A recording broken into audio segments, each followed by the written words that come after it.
Get inside the high-ticket sale buyer's mindset. A lot of marketers simply do not understand the information that I share in this video. They think that people are robots. They think that generating an online sale is simply all about getting the right product in front of the right eyeballs and nothing else. I'm sorry to break this to you, but there's a lot of psychology at play. The bottom line is, if you want to convert high-ticket sales prospects, you have to think like them. You can't look at the situation purely from your perspective. Let's face it, your perspective is actually simple and straightforward. You want to make money. I get that. Everybody gets that. Who doesn't want to make money? But that's not the issue. The issue is, how do you get your high-ticket sales prospects to separate with their hard-earned cash? Believe me, that's a lot of cash that they're going to be separating themselves from, so you better give them a good reason. Unfortunately, it's very hard to get that reason if you don't think like them. The first step is to choose to think like them. People are not rational. The first thing that you need to wrap your mind around is this simple fact. When people make buying decisions, it's usually not rational. It's easy to think that this only happens within the context of impulse buying. For example, if you go on Amazon Kindle and there's a book that sells for 99 cents, it doesn't really take much thinking because you're really not losing anything. It's 99 cents. If you make the minimum wage in the United States of $7.50 per hour, that's less than 10 minutes of work for 99 cents. It's an afterthought. It's an impulse buy. The problem is, as you go up the cost ladder, it becomes tempting to think that people are not buying impulsively. Get that idea out of your head. The truth is, it's very obvious when somebody's buying something priced at 99 cents compared to something that's priced at $9,000.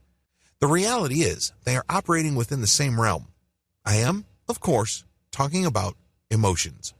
In a fairly recent study, researchers asked buyers why they made the decision that they made. They were also asked to fill out a questionnaire right before they bought. According to this study, when people came to their buying decision, they acted out of impulse. But when it comes time to explain why they did what they did, they came up with all sorts of reasonable-sounding explanations and justifications. The study's conclusion is unmistakable.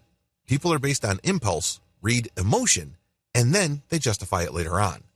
High-ticket sales prospects are no different from people buying a pack of gum that is worth a few pennies. It's all about emotion. People want to be made to feel special. Knowing the information you have, when you try to get into your high-ticket sales customer's mindset, you have to ask yourself, how do I make this person feel special in this context? Of course, somebody who is paying $10 for something feels special in a certain way that is quite different from somebody spending $10,000.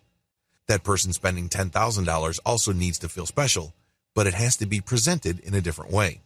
Tap the power of exclusivity. Now that I've established that people do make buying decisions based on emotion, the next question to ask is, what kind of emotion? How do you present the emotional impulse? Thankfully, the answer is pretty straightforward. When somebody buys a high-end Mercedes-Benz, they're not just buying a car. They're not just buying something that proclaims to their neighborhood that they have money. No, they're doing something else.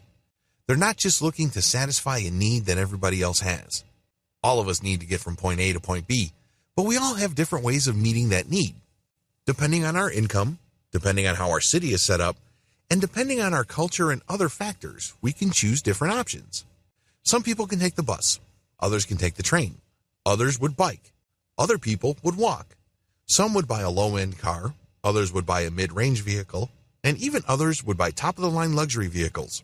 Same need, different responses. When we're talking about high-ticket sales buyers' mindsets, understand that they have emotional needs that they need to satisfy in a different way.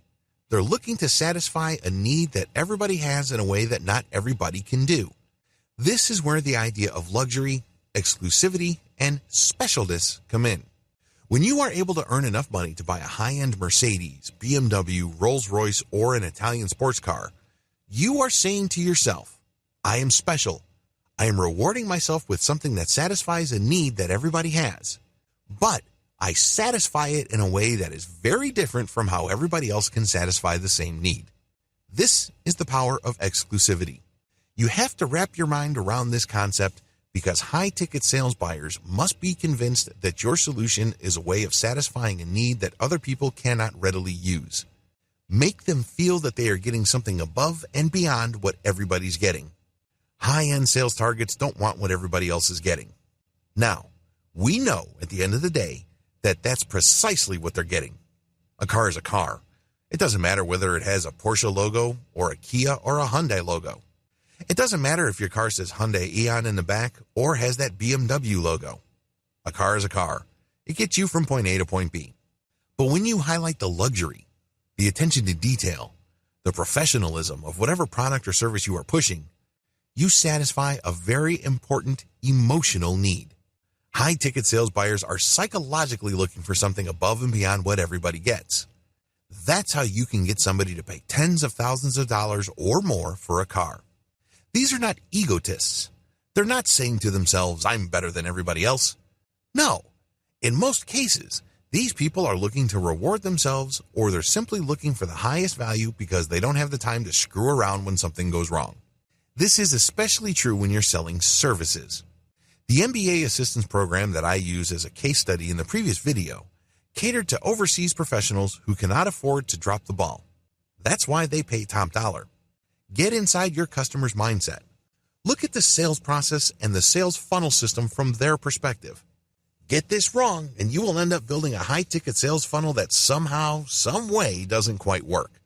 I'm not saying that you're not going to make a few $1,000s here and there. What I am saying is that you are not building an optimal system. It's 90% there, but it just doesn't produce the outcome that you had hoped for.